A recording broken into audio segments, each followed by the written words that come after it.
Why do Ponzi scams still work in 2025? It sounds like a stupid question at first, because most people believe this is the kind of scam that only fools the uninformed, the desperate, or people living in another era. Ponzi schemes feel old, dusty, outdated.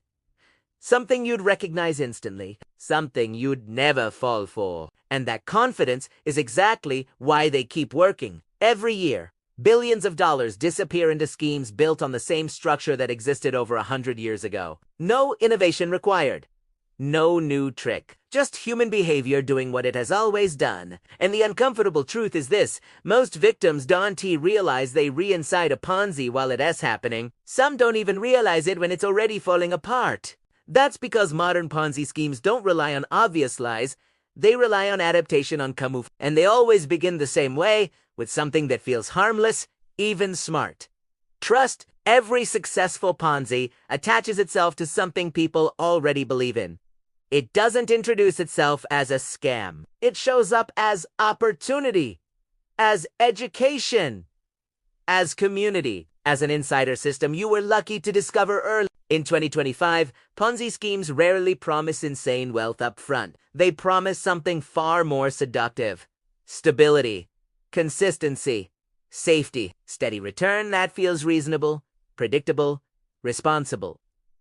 And this opens the first psychological loop, because humans aren't actually addicted to risk. We're addicted to certainty. An 8% return that never fails feels safer than the chaos of real markets. A guaranteed 10% sounds boring enough to be believable. And that's the trick. The most effective Ponzi schemes don't talk like scams. They talk like professionals. They warn you about emotions, about hype, about reckless decisions. They tell you to think long-term, to be disciplined, to ignore noise. And by doing that, they earn your trust before you even realize you're evaluating them. Most people imagine Ponzi schemes as hidden operations run in the shadows by criminals avoiding attention. But the most dangerous ones do the opposite. They are visible. They host events. They run webinars. They appear on podcasts. They publish success stories. And those stories matter more than any spreadsheet. Because Ponzi schemes don't spread through math, they spread through people.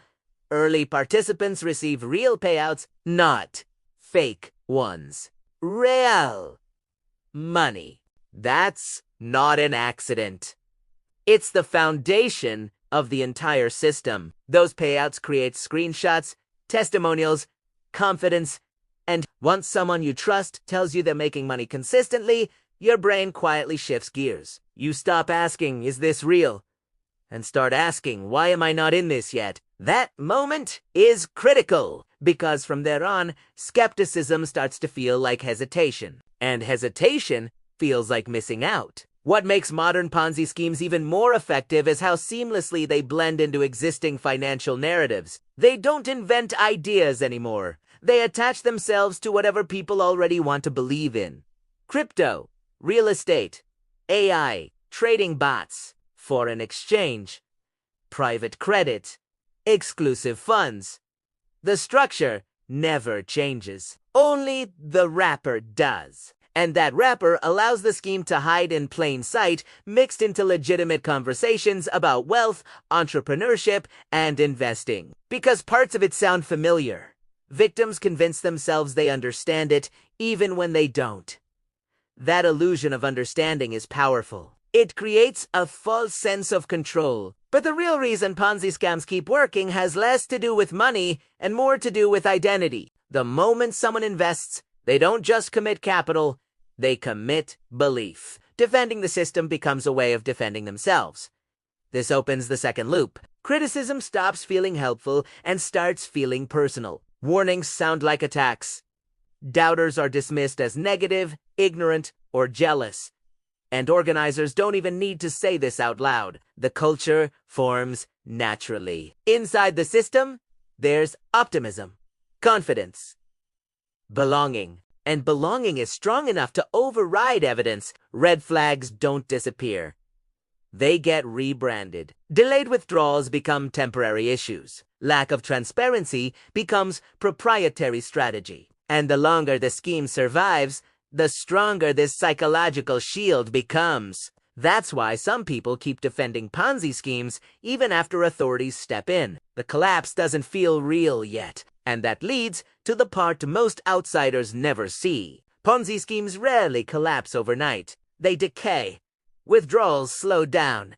Communication becomes vague. Promises are pushed into the future, and organizers buy time using hope. Hope that things will stabilize. Hope that a solution is coming. Hope that waiting just a little longer will make everything right again. This creates a third loop built on sunk cost. People stay because they've already stayed so long. Leaving would mean admitting the loss, admitting the mistake. And psychologically, that feels worse than risking even more. In 2025, there's an extra layer that makes this even more dangerous. Social media. Algorithms don't reward caution. They reward confidence. Certainty spreads faster than doubt. A polished video showing results travels further than a warning ever will. And once a Ponzi reaches critical mass online, it no longer needs its creator to grow. Victims recruit new victims. Comment sections fill with praise. Influencers amplify narratives they may not fully understand. The responsibility becomes blurred. The system feels decentralized, organic, safe. And by the time serious questions appear publicly, most of the money has already moved. None of this requires genius-level deception. Just patience, structure, and a clear understanding of how humans think. Ponzi schemes don't fight human nature. They align with it. They exploit trust networks, optimism, fear of missing out, and the comforting belief that if something hasn't failed yet, it won't fail tomorrow. History proves otherwise. Every Ponzi collapses, without exception, and when it does, the ending always feels the same. Silence, panic, blame. Victims search for villains, but the truth is harder to face. These systems work because they're welcomed, because warning signs are ignored in exchange for comfort, and that opens the final loop. The question shifts from how did this happen to how did I not see it? And that question lingers long after the money is gone, because the mechanisms never disappear. They're still here, waiting for the next trend, the next narrative, the next promise wrapped in certainty. And once you understand why Ponzi scams still work in 2025, you start noticing these patterns everywhere. Not just in obvious frauds, but in any system that demands belief before transparency and loyalty before proof. And at that point, staying informed stops being curiosity. It becomes protection.